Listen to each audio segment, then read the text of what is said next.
This is Zoe.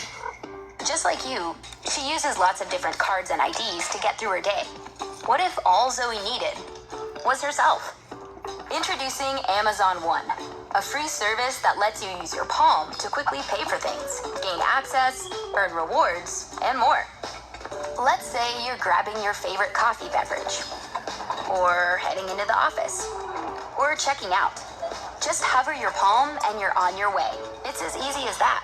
Sign up is free and takes less than a minute. All you need is a credit card, your phone number, and your palm. That's it.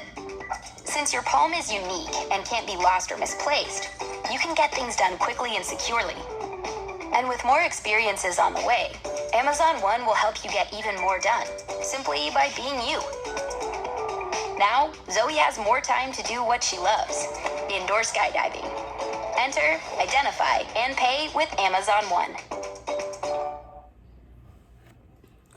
Okay, Uwiteka Imana nahabwa icyubahiro.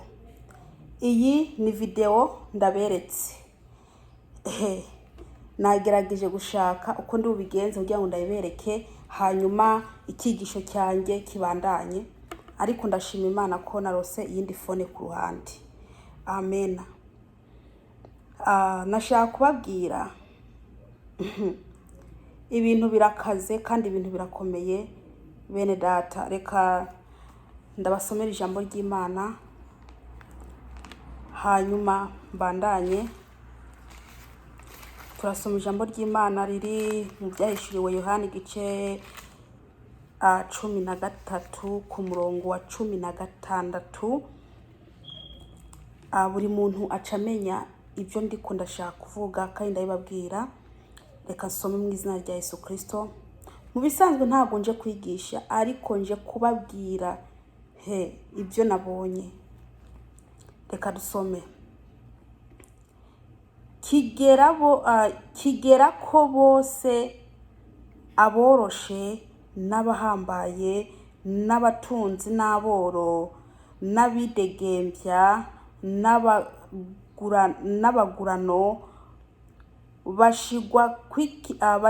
bashigwa kw'ikimenyetso ku kiganza cy'iburyo canke mu ruhanga. Aho muri ko murahumva? Iki ni cya gikoko, za numero mu bisanzwe. Reka nibandanirize buri muntu acamenya ibyo ndiko ndashaka kubabwira. Buriya urazi ko hamaze igihe ku kazi aho nkora, mbona abantu bambaye imipira igiye gusa orange. Abo bantu simenye ibyo bari ko barakora, kubera ko ngiye mba ndi busy, atamwanya mbafite, mba ndiko ndikorera akazi. Narabonye ifoto. Iyo foto ntago mbese nayitwararitse cyane, kubera ko rwose ntago narinzi byari byo, gusa narabibona, ariko nta mutima wasunikira kuja kureba. Amena. Murabona iyi foto nubwo naberetse video. Iyi ni foto, kandi ahangaha muri ko murabona ukuboko. Yego, ukuboko murakubona. Uku n'ukuboko k'uburyo, uku n'ukuboko k'ukuryo. Rero nabonye amafoto nta na kimwe mbese byari bintwaye, kubera ko ntago mbese nabigize ngo ngende kureba ibyari byo. Ariko uyu munsi naringiye kuruhuka muri lunch, hanyuma umutima uranyibutsa ngende kureba. Ndagenda kureba, sanga ni foto iriko iravuga ku bijanye n'ikiganza. Ikiganza bese baca berekana n'imashini ukuntu ugira iki bese wiyandikisha. Abo bantu ntago nari nzi akazi barimwo barakora, ariko uyu munsi nabaje cyane kugira ngo menye byinshi. Hanyuma bambwira ko abo bantu bakora, abo bakozi bakora mwiyo company aho nkora mu bisanzwe, bariko barigisha ukuntu umuntu ashobora gukoresha ikiganza kiwe. Bene data, iki ni igihe c'iherezo. Iki ni igihe c'iherezo. Yesu Kristo araje. Iyo turiko turasoma mu byahishuriwe Yohana igice 22 ku murongo wa 12, ku murongo wa 12 akavuga ngo hendaza vuba nzanye ingero kugira ngo ngerere umuntu wese ibikwiranye n'ibyo yakoze. Atendaza vuba nzanye ingororano kugira ngo urorere umuntu wese ibikwiranye n'ibyo yakoze. Rumva nukuri mbese bariko barigisha ukuntu umuntu ashobora gukoresha ikiganza kiwe mu guhaha. Mbese iriya ikade, inumero y'ikadi yawe ikaja mu kiganza ndani hagati mu kiganza na information cyangwa se information zawe zikaja ino mu kiganza. Mbese ugiye guhaha ugakoresha ikiganza, hari mashini mbese kuriha, ugiye kuriha ugakoresha ikiganza ukozaho nkuku ukabura hejeje, kubera ko ibintu byose baba byestariye ndani mu kiganza. Kino kiganza hano urumva ukuntu ro bariko arigisha ko bakwiye kugira nkuku ku mashini ukaburarishe. Nimba ushaka amafaranga, urumva ama information yose yo muri banke abari mu iki kiganza, hanyuma ugaca ugenda ugakoza ku mashini, hanyuma amafaranga agacaza. Udakoresheje kade kuriha, ntukoresha kashi cyangwa se amafaranga, ukoresha ikiganza hano ukozeho gusa ukabarangije kuriha, kubera ko ama information yo muri banke abari ndani. Mbese nuko inasanze ari ibintu byinshi. Bene data, hano sindi uvuge byinshi, ari icyo ndakubwira ko bariko barigisha abantu ukuntu babishira ndani mu nyama ino. Kandi ijambo ry'Imana mwumvije ukuntu riko iravuga. Nimugende musome ibyahishuriwe Yohana igice 13 ku murongo wa 16. Hanyuma muca musoma neza, washaka mumanuke mugere ku 17 no ku 18. Mumanuke hanyuma murareba ibyo Yesu Kristo yivugiye. Amen. Ndabwiye rero musenga, abasenga ni musenge. Hariho indirimbo ivuga ngo, ariko murambabarira reka ndayiririmba iyo ndirimbo. Nababwiye ko ntariko ndigisha uyu munsi, gusa nje kwabwira ibyo nabonye umunsi. Nayibonye n'amaso yanjye ukunguku, ntago nari nsinziriye, nta nubwo nari no mwiyerekwa. Nabibonye, nahebye ntekinga n'ipica, ndafata ifoto iyo mashini, ndayifata ifoto kuko nasanze iri ku kazi aho nkorera ngewe. Rero ibintu byose babiri ino bariko barabyigisha abantu kugira ngo abikore. Ama information yabo azi no mu kiganza, hanyuma bazazi bagenda bagira nkuko gusa ngo bariko bakoresha ibiri ndani mu nyama. Amen. Aho muriko murahumva, reka ndabishake kandi hanyuma ndabereke kandi reka ndabirebe neza.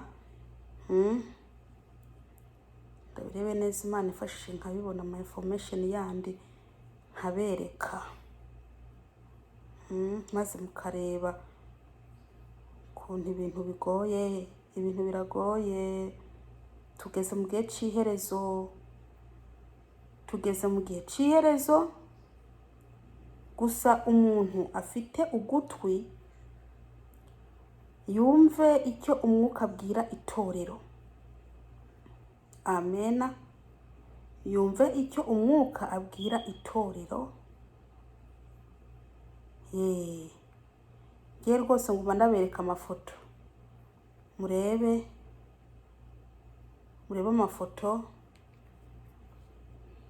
Mwabonye aho ngaho rero uba uri kurasikaninga ushaka kuriha. Ubonye ushaka kuriha, ubonye ibyo iyo isi igeze, wabonye iyo isi igeze kure. Nukuri isi igeze kure. Bya binumero bya 666 ngo ni microchip ngo ni microchip, ahubwo mbona bikaze n'ukuri no gusenga kandi tugume dusenga. Okay, wabonye kino kiganza? Wabonye kino kiganza hano? Mwakibonye? Izo ni information ziba zagiye ndani mu nyama. Ako n'akarorero baba ariko barakwereka. Izo ni information ziba zagiye mu nyama, mbese mu kiganza. Urabona? Umuriko murabibona? Yego. Abashatse kubabwira rero bene data, ntimudamarare, ahubwo ndusenge, dusabe Imana idufashe. Urumva? Ifoto ya cyacuma ngiyi wabonye? Nga mwayibonye? Ibyo byose nibyo ni cya kintu ugira bagasikaninga hejuru y'aka kantu. Aka kantu ubona aka, kugira ngo urihe mwene data. Urumva? Ahubwo nabonye ariko yanafungura n'inzugi mu iyi video bariko barakoresha hano. Bishatse kuvuga ko iyi si aho igeze irimo irarangira, kandi ibyanditswe byose, ubuhanuzi, ibyahishuriwe byose byanditswe ahangaha. Yesu Kristo azaza ari uko byose byashitse, byose byarangiye, byose byashitse. Natangaye ndagenda gusoma, maze gusoma sanga nibidama information bashiri no mu nyama.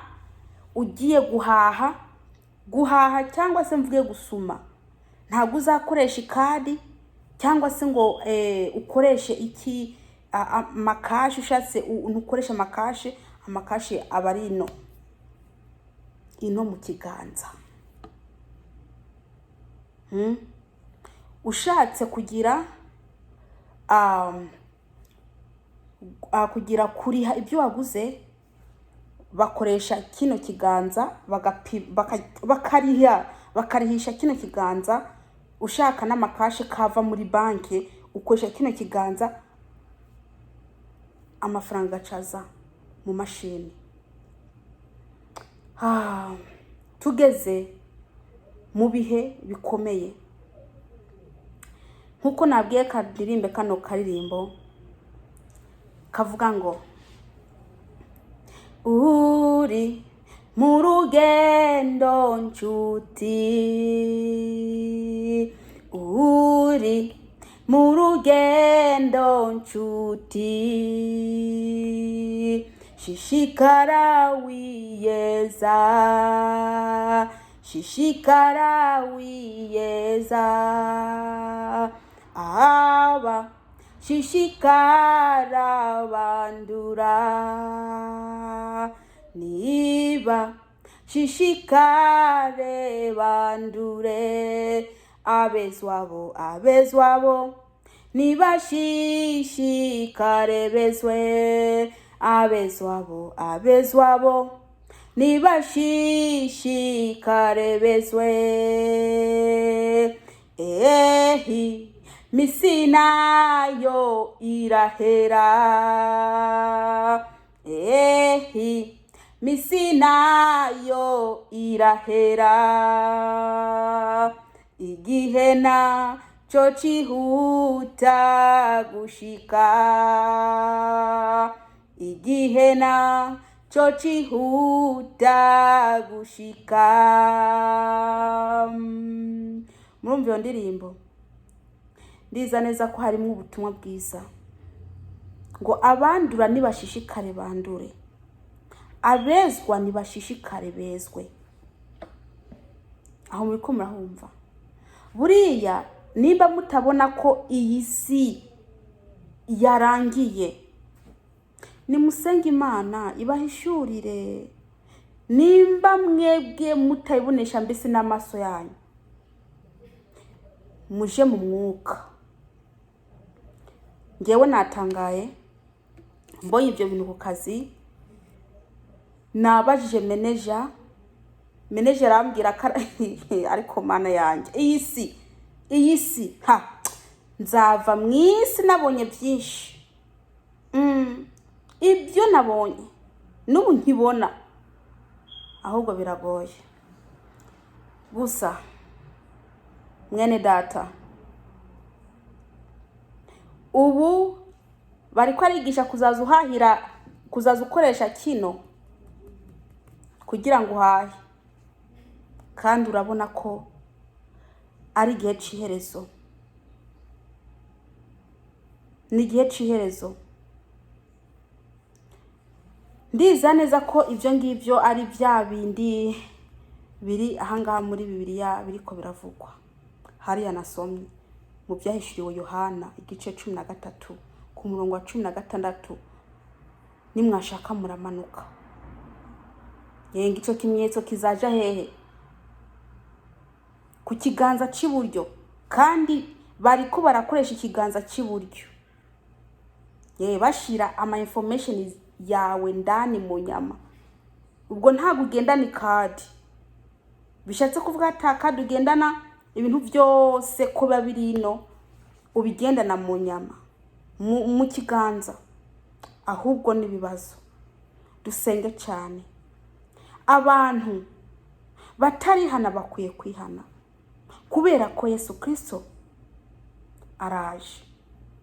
araje vuba, kandi aje azanye ingero, aje guhemba no guhana.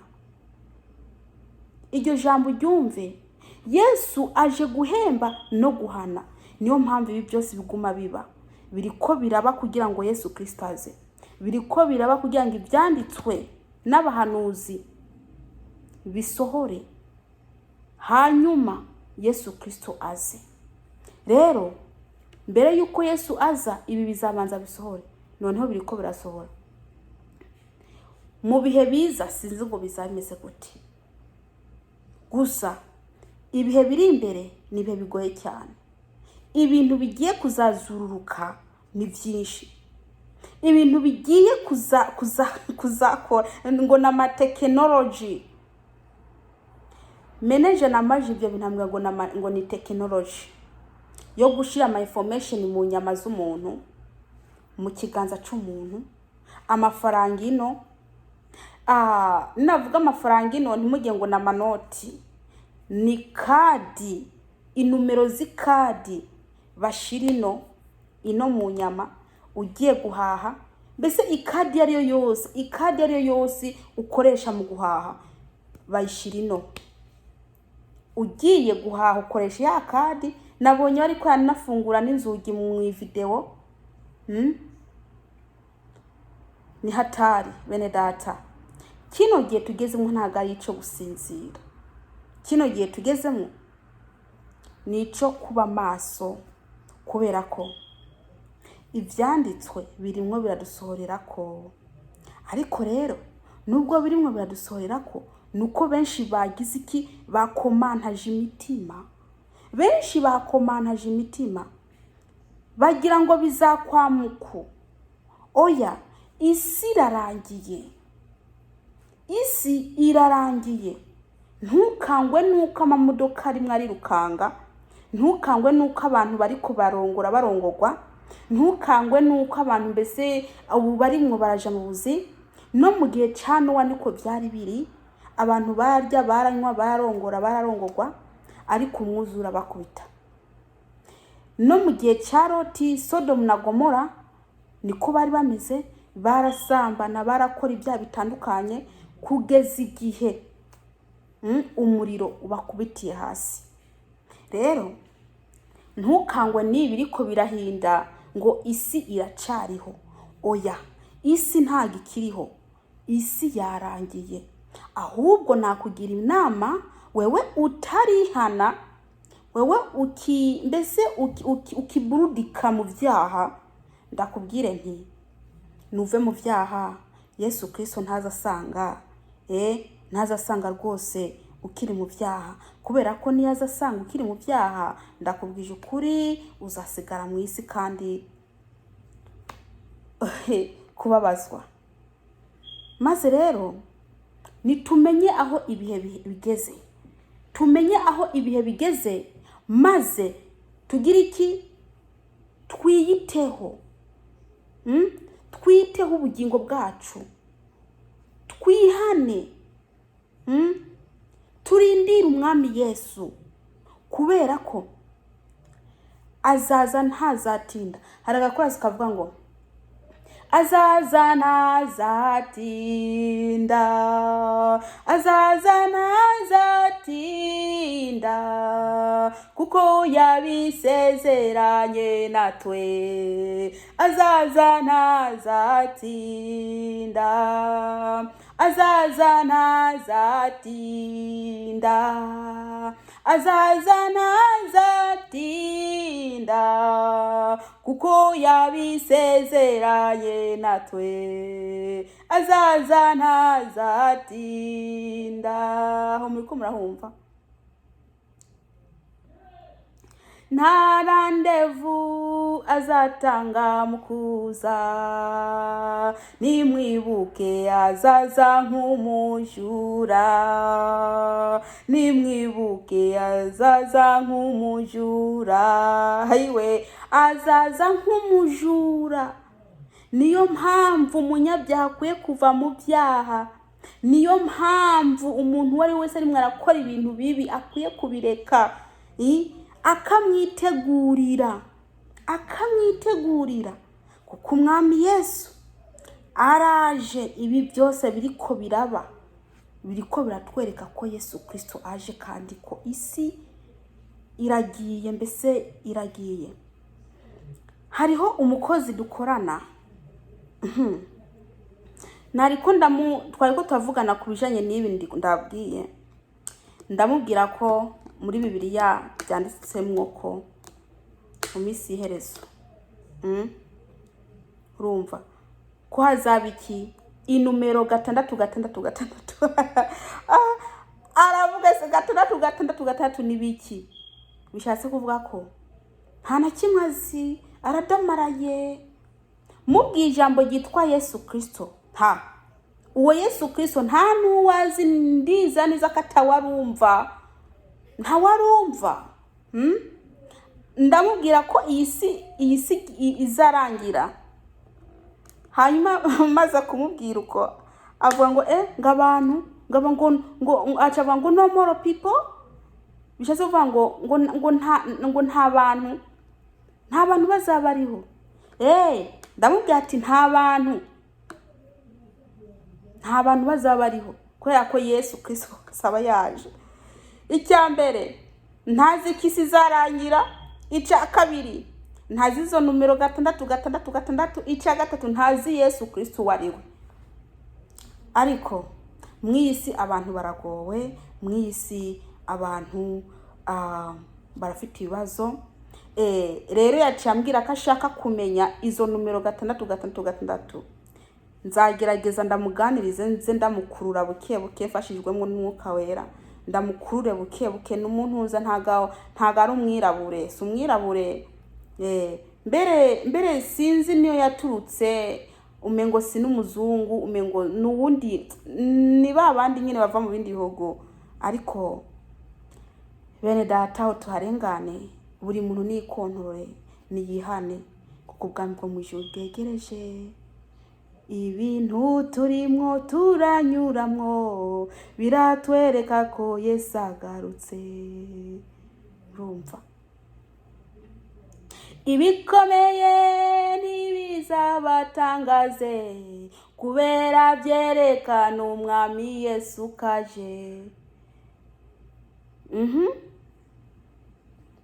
Ibikomeye ubonye bije bikurakura, mumenya ko biriko biratanga uyu mwami Yesu, biriko biratangira umwami Yesu, gutangirira umwami Yesu, hanyuma nawe acaza.